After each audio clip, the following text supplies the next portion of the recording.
Salut à tous, c'est Ibo pour htclub.com. Alors aujourd'hui dans cette petite vidéo de présentation, je vais vous montrer la ROM RCMix HD 0.9 destinée au Nexus One qui reprend donc Android Gingerbread comme base et Sense 2.1 agrémenté, comme vous le voyez ici, des applications de Sense 3.0 dont le lock screen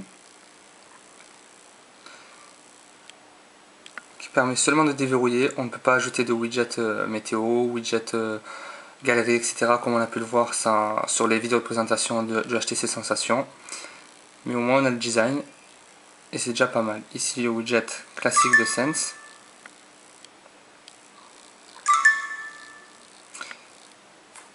Quelques notifications de Talk.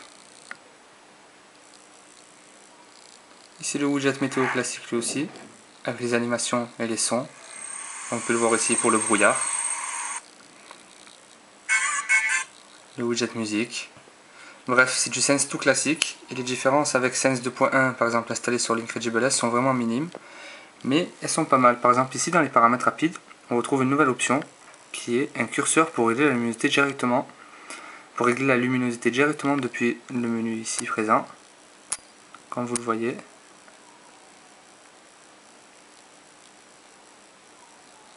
C'est vraiment pas mal. Pareil ici pour le volume des médias. Par exemple, je lance la musique, je vais baisser le son, et voilà. On retrouve également un tueur de tâches qui nous indique la mémoire RAM libre et la mémoire RAM utilisée.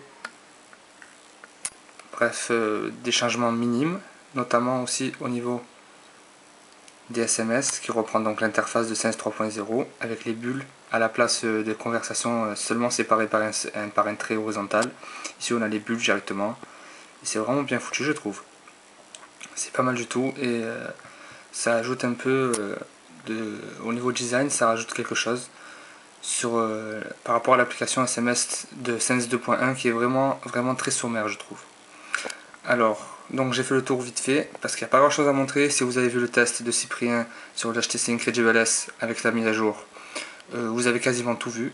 On a vraiment tout ce qui est inclus déjà dans Sense 2.1 d'origine. Ici les thèmes par exemple. Voilà quoi, c'est vraiment quelques ajouts par-ci par-là. Par contre, pour ceux qui veulent essayer cette ROM qui ont un Nexus One, je ne l'ai pas testé sur les autres appareils comme le Desire HT ou le Desire tout court. Mais sur le Nexus One, ça rame pas mal, notamment au niveau du navigateur.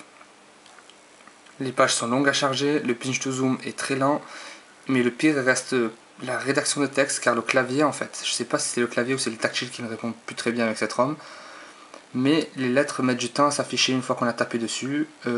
Si on active la vibration lors de la saisie d'une touche, ça vibre un peu juste après avoir tapé dessus. Bref, c'est vraiment pas très pratique. Je trouve que la ROM n'est pas encore au point. Mais déjà, les idées sont là, c'est pas mal du tout. Et je vous tiendrai au courant des évolutions futures de cette ROM, à moins que, bien sûr, je n'achète de Sensation d'ici là.